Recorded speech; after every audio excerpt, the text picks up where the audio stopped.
Greetings, Perfect. everyone. Oh, wait, let's do this the Chetan Narang way.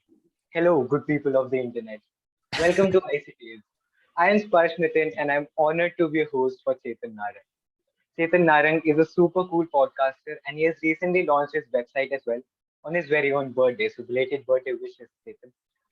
Thank you very much, Sparsh. So, Thank you. It's an his, honor being here. his website mainly talks about processes like unlearning, spirituality, philosophy. So, बहुत सारी white और positive vibes होने वाली है from today's interview. Chetan sir, welcome to the show, and how are you feeling about this?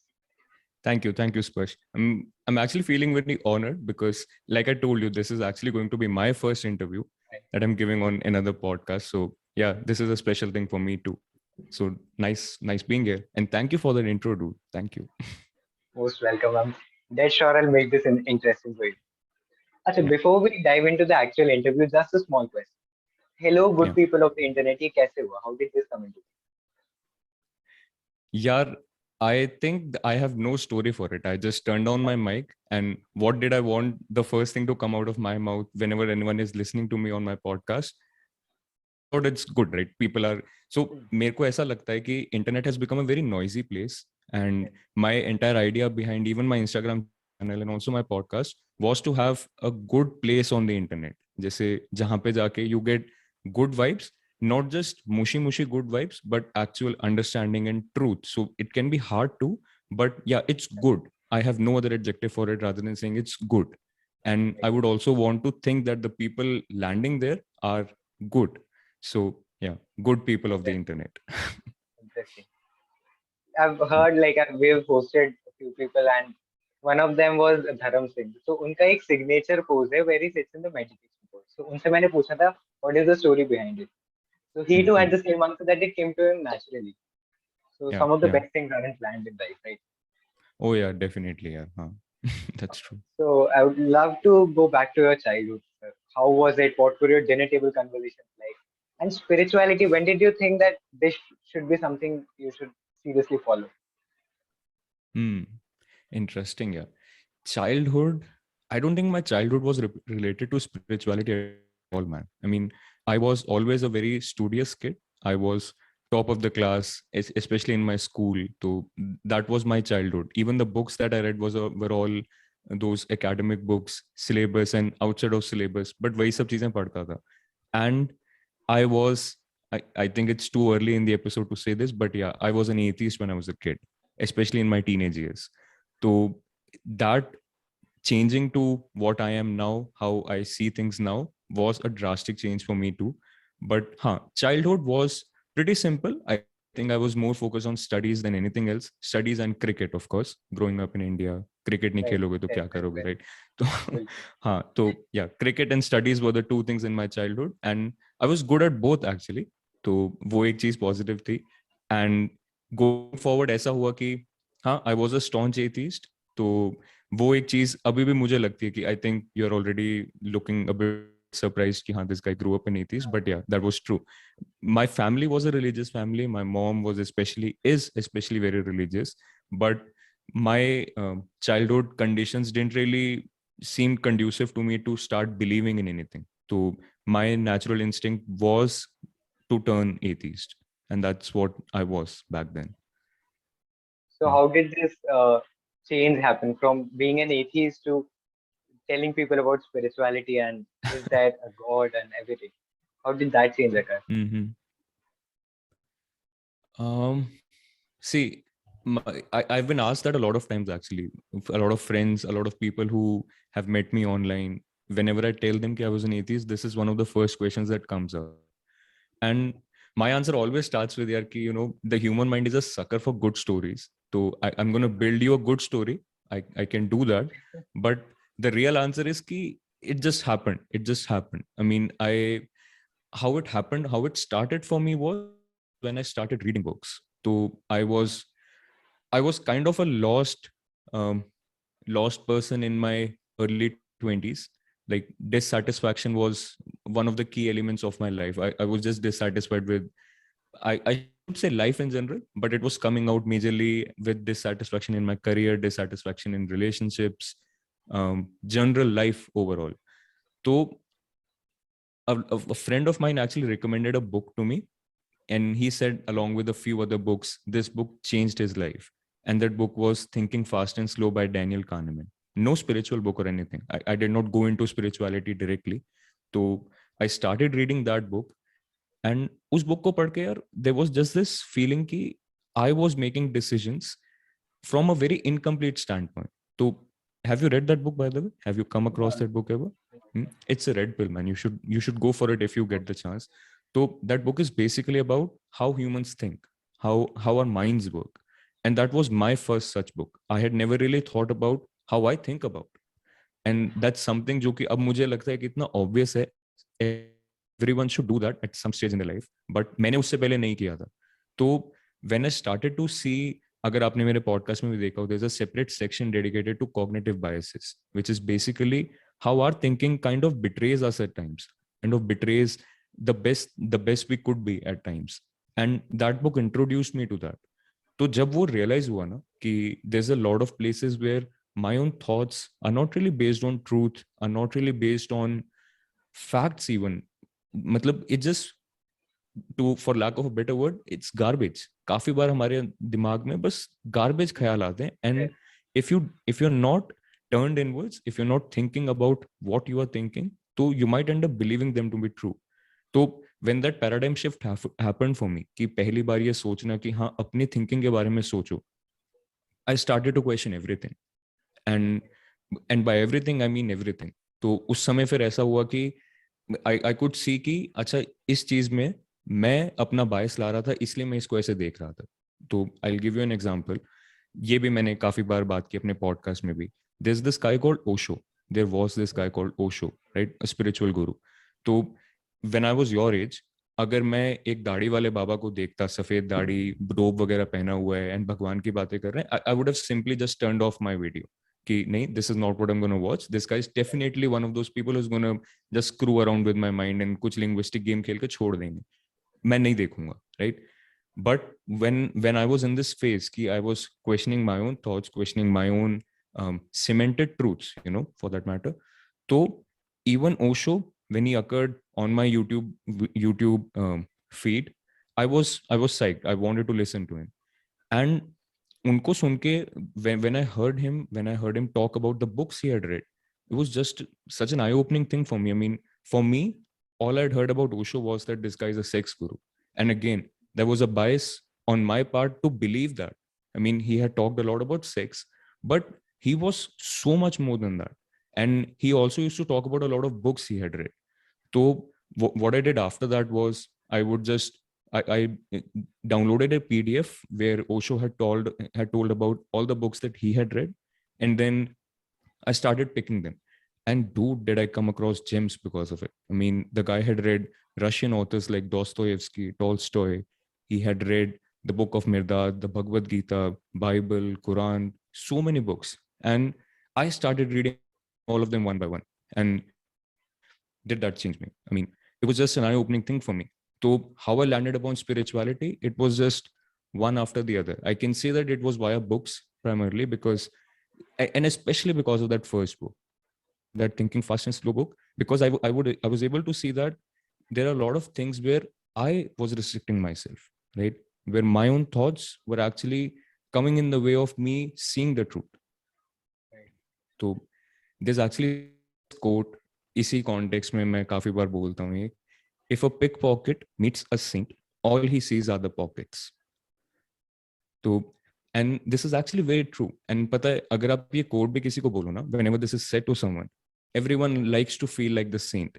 That yeah, I've been misinterpreted a lot of times by people. I mean, I wasn't this way and people see me this way. But what we fail to see is that a lot of times we ourselves are the pickpockets too. I mean, just because we have a perception of someone, we see everyone like that. We see that person like that all the time. And it's to say that if the pickpocket is seeing the pockets, it's not that the pockets aren't there. Of course, the pockets are there. That's why you're seeing it. But if you see only the pockets, maybe it's your own lens that needs cleaning. And again, this is, I think, in short or long, my story with spirituality. Interesting. So, when you talked about Osho, this question naturally came to my mind. You must have heard Hmm. about Sadhguru, right? Sadhguru. Yeah, yeah. So do you follow him? Because he has this amazing thing of inner engineering. Yeah, yeah, yeah. I mean, I've not followed him, but I've listened to him on YouTube quite a few times. Yes. So do you find any parallels between your philosophies and Sadhguru's inner engineering? I'm sure there would be something. Of course. Yeah, yeah, yeah. I mean, so Sadhguru, see, because I've not followed all of his work, I cannot really comment exactly on what he says. But a lot of things, of course, he also derives from the same roots that I derive things from, which is Advaita Vedanta. It's basically just Hinduism, like right to the very core of what Swami Vivekananda talked about, what Osho talked about, what Alan Watts talked about. And every single philosopher, in fact, I can very easily say that every single philosopher who goes to the depth of things eventually is talking about the same things. It's just the words that are different, but underneath all of that is the exact same thing, the exact same understanding of the universe, of life in general, about people in general. So yeah. Hmm. Interesting. So talking about spirituality, spirituality is Hmm. 100% a very vast topic. Yeah, So for the youngsters of today or around teenage people, जैसे I'm 16. yeah. So हम जैसे के लिए how would you explain spirituality to us without us going यार ये क्या बोल रहा है बंदा? Yeah, yeah. um See, I think first of all I would recommend listening to my podcast, because I mean, I've always, my idea behind the podcast was, since I told you I was an atheist myself, so I want to be able to get that message across to people that this is not just about believing. A lot of times how we see spirituality and how we see philosophy also in general is key. This is going to be a lot of beliefs, this is going to be a lot of things that, you just have to believe without even understanding, which is what we see a lot of our parents doing, a lot of our older generations. They believe, they have that faith, which is a good thing. It has its own pros as well as cons. But for us youngsters, a lot of us who have grown with this idea of being more intellectual, being more in the understanding of things rather than just listening to things, my podcast is also around that, right? So first things first, I would definitely recommend you can listen to my podcast, because I do not talk about spirituality in the sense this is something you have to accept because it was written somewhere, this is something you have to accept because this was said by someone, or because I'm saying it, right? You have to question things. That is the basic of it, right? You have to really question things. And then spirituality is really just a polluted word, man. I mean, I'm myself not a fan. I use it because it's more of an SEO kind of a thing, and people who Right. want to, right, who want to understand spirituality, who want to understand life, this is one of the things that people are going to be searching about, people want to reach people about, right? So spirituality has become a lot of it's very polluted right now. How I talk about it with my clients, with my students, is it's basically just about um, how how how can you expand your horizons, right? And that is something everyone is interested in. Learning and understanding life better, learning and understanding people better, learning and understanding yourself better. That is spirituality. That was always the essence of spirituality. What it has become now is basically just a game. It's just become faith, it's become prayers, it's just become religion. Those things have their own place within spirituality, but those things aren't just spirituality, right? So to teenagers, to very young people who are maybe, if you're getting interested in spirituality, I would definitely say go with it. I mean, try and research more, try and read more, because there are a lot of things, there are a lot of resources. We live in the information age, dude. It's downright stupid if we say that I'm not finding a good resource. There are tons of resources. Hit me up and I'm going to give you just so many books to read, so many podcasts to listen. There are really good resources out there. But if you are someone who's not interested in spirituality right now, it's fine. It's fine. All you have to do is at least be honest that you do not understand it either.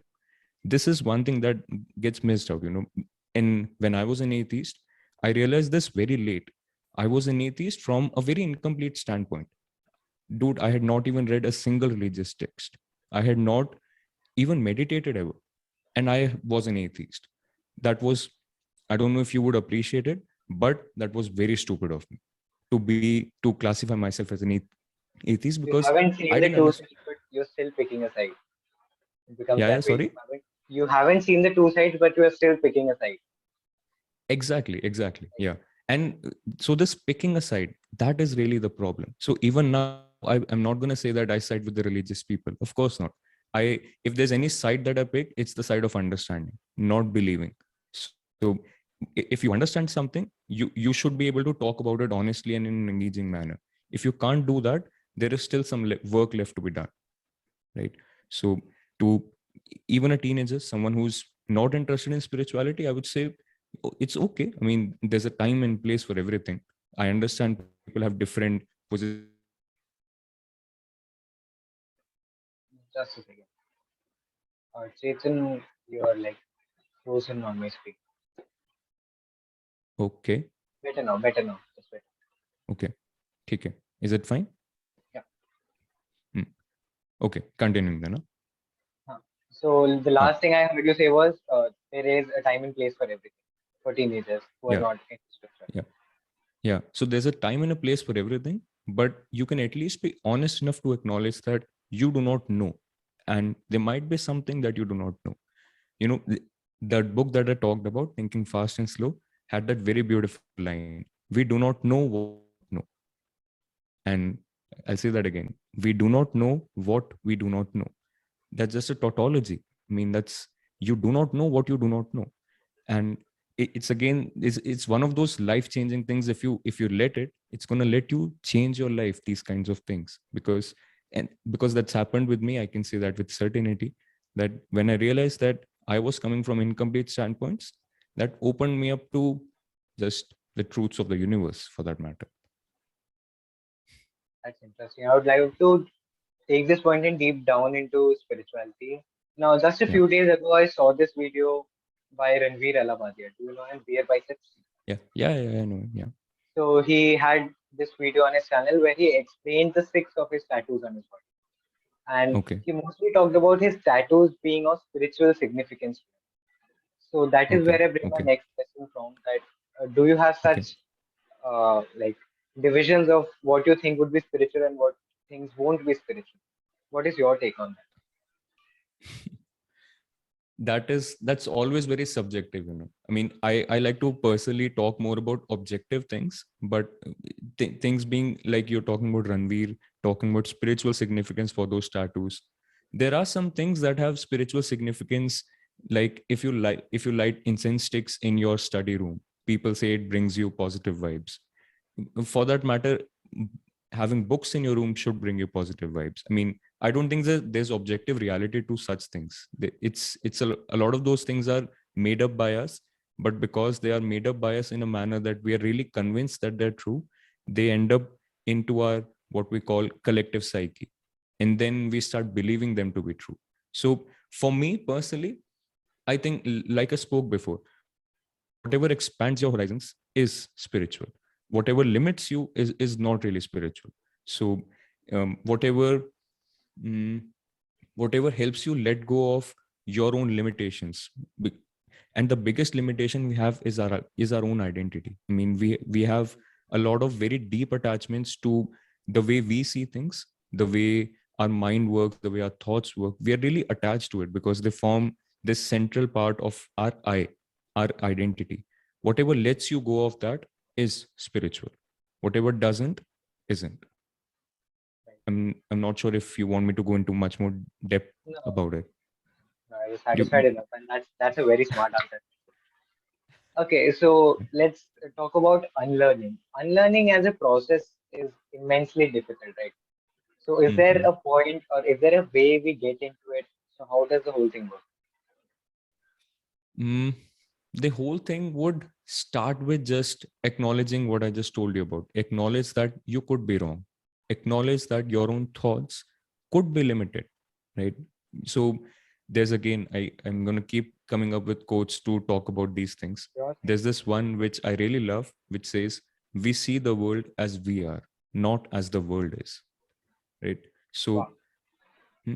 Whatever comes into you, whatever you consume, even a listener who's listening to this right now, this entire thing is going to go into that person's mind via the lenses here, right? Via the entire filter that has been installed into our lens, into our eyes, into our minds, the mental models basically, right? So everything gets filtered by that.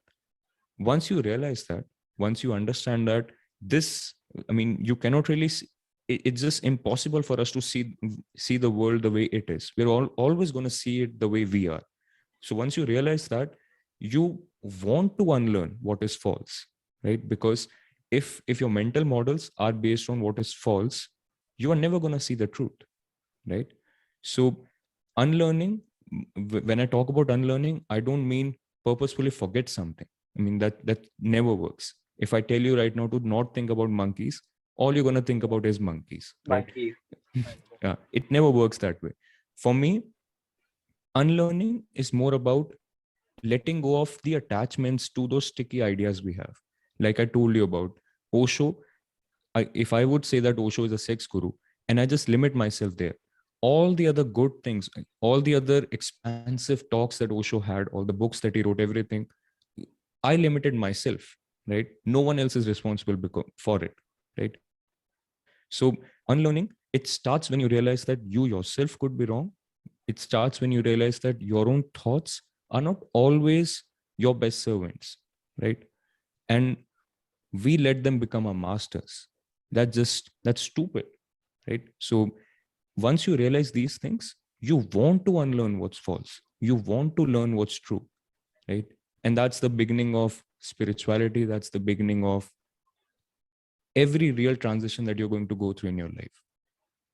I'll just put it like that. Yeah. So further going into spirituality, I would just like to have a message from you for all those people who think, especially the youths of today, who think that yeah, Mm. spirituality is old fashioned. ये तो बुड्ढे लोगों का काम है, बहुत boring चीज है. Yeah, So yeah. what's your message for them?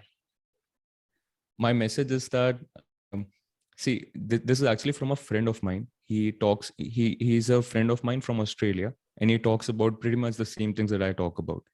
And he says that almost all the atheists arrive at their conclusions because they've only seen bad examples, not because they know that these things are wrong. So even for teenagers, even for people who think that this is old fashioned and it's all just because it's all just for old people and Buddha log, I think they've only seen bad examples. They've only seen examples of it being practiced by older generations and practiced poorly. If even our older generations would have practiced spirituality and philosophy in their everyday lives in the manner it is supposed to be, teenagers would not say these things.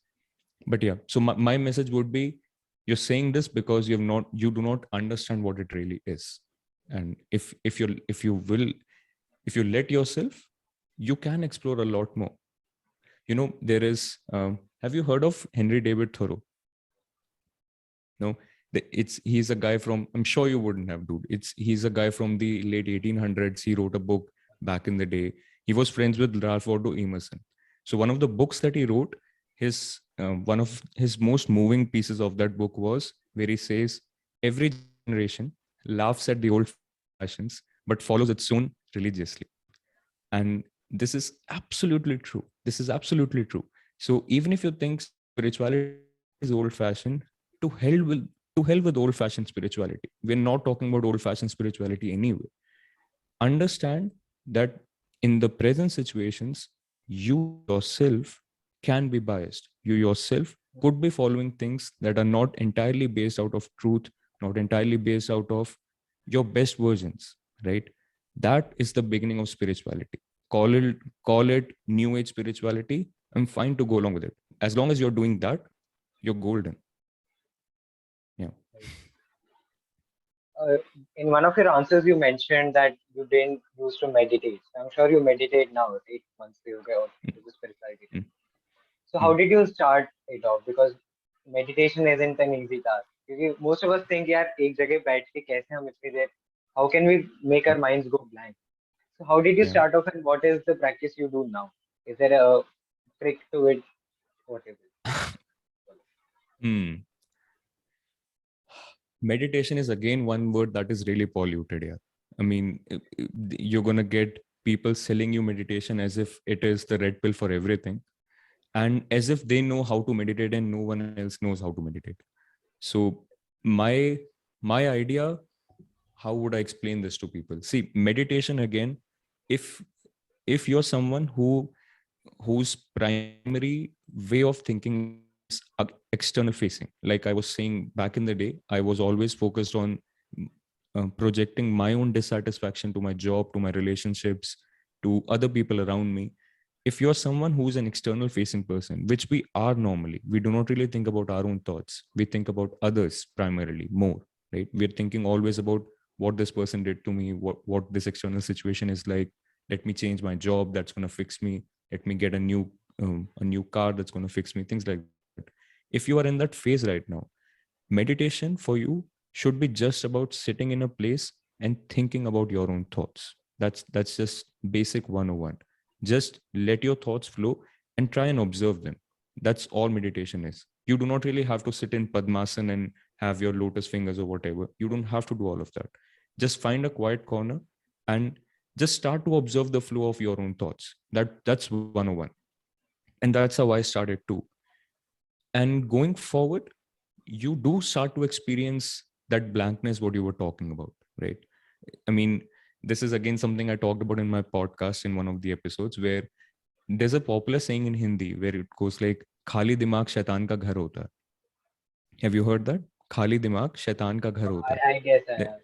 Haven't used it or heard it extensively, but हाँ, Yeah, it's a very famous thing, at least from my generation, and it literally just means that an empty mind is the devil's playground, right? And the first time I actually experienced having an empty mind while I was meditating, the first time I actually experienced having an empty mind while I was meditating, I realized what an absolute piece of bullshit that quote was. I mean, someone who has actually experienced an empty mind is never going to say that.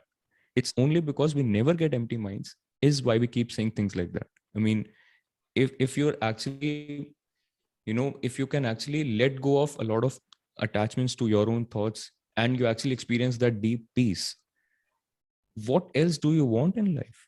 I mean, you want to have an empty mind, at least when you are in that state, where there's just a lot of whirlpool of thoughts going on in your mind, and that's what's disturbing you. In the extreme stages, we call them anxiety or depression. You have those whirlwind thoughts and you can't control it.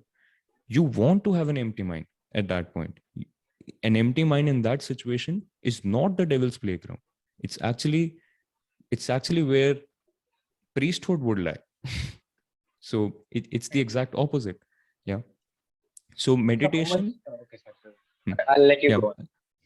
Yeah, I would say meditation is not a practice that you need to get an expert to tell you what to do or how to do. It's just something you can do right here, right now. Just start observing the flow of your own thoughts, and that's 101. That's meditation 101.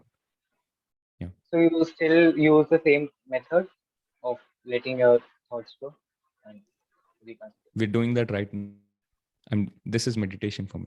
Right. Right.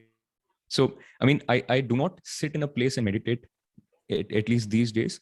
But that said, I do have days when, it's like life goes on like a sine curve. So it's going to have its up emotions, and then you tend to go down and then go back up again. So on my low days, I do try and find some time where I can just sit back and, not act too much, because I know this is exactly the kind of mental state where I don't want to take too many decisions. I don't want to, get into too many things. So, and that helps. So in those days, I meditate explicitly. Right now, I would say this is implicit meditation. This is happening. Yeah. Interesting. So before we end this, because this thing just short Hmm. and notification saying that I just have 10 minutes left before the meeting ends. Okay. Okay. Sure. So to end this, I would love to have three book suggestions, be it in the realms of spirituality, unlearning, or three of your best book suggestions from any field, even history or Wow. science fiction, anything, just for the audience. That's awesome, dude. I actually have my Goodreads open, and let me just have a look, because I don't want to answer that only from memory. I want Fair to enough. Right. see what would I recommend. Um, See, I talked about thinking fast and slow. I would definitely recommend that as one of the top three books. Everyone should read that book. And not from the perspective of, reading some scientific literature as if it's carved in truth, but read it as a manual for understanding yourself. You are stuck again.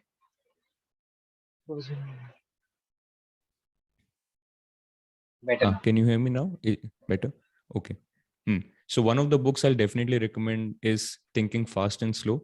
And I would recommend reading it not really as a manual for, scientific literature, but rather as a manual for understanding yourself and understanding people and going within, you know, that would be number one. Number two, that's coming to my mind right now is Gyan Yoga by Swami Vivekananda. That's that's one book. I mean, as a kid, I had heard about how Swami Vivekananda was an excellent orator, how he had given these really beautiful speeches. I don't know where all, but I'd never really read the content of those speeches. And it is actually very moving. It's actually very, very potent and very poignant. He's able to point out things which I would really want both believers and non-believers to read. So Gyan Yoga by Swami Vivekananda. And the third book, let me see. I think I would recommend reading. I suddenly had two. So I'm gonna say one at least. I'm gonna recommend reading um, Bhagavad-Gita, and One. I would not recommend reading Bhagavad-Gita. Um, so there are thousands of different translations of Bhagavad-Gita available, and for lack of a better word, almost all of them are very biased, very, very biased. They're written by people who prefer believing more than understanding, and that's not my game. So I don't recommend their books. The book that I would recommend would be Transliteration of Srimad Bhagavad Gita. So it's just going to be verses in English, literally translated into verses in Sanskrit, literally just translated into English. So all the bias that you have to overcome is your own, not the author's. So there's a book by Ramesh Menon. He has written a beautiful transliteration of Bhagavad Gita, and of course also Sri Aurobindo. So there are these two other transliterations that I would offer. And for any other book recommendations, I actually used to talk about a lot of books on my Instagram. So I have a specific section, a guide on my Instagram talking about just books. So there are a lot more books that I would recommend more than just these three. Yeah. So for the audience, nrng.chetan is Chetan Narang. I'm right. I'm Yes. correct. Yes. Yeah. That's it. So Yeah. that is Yeah. his Instagram profile. Make sure to check that out. It's a beautiful page, just like his website, chetannarang.org. So Chetan Thank you. sir, thank you so much for your time. I'm really cursing myself. Why do we have to limit this to 40 minutes? But of Yeah. course, that's life. Yeah. So Yeah. We're gonna any do last this words? again sometime, Sparsh. For sure. And the other thing would be, let's keep it a surprise for the audience. The next Yes. one, for sure. Yeah.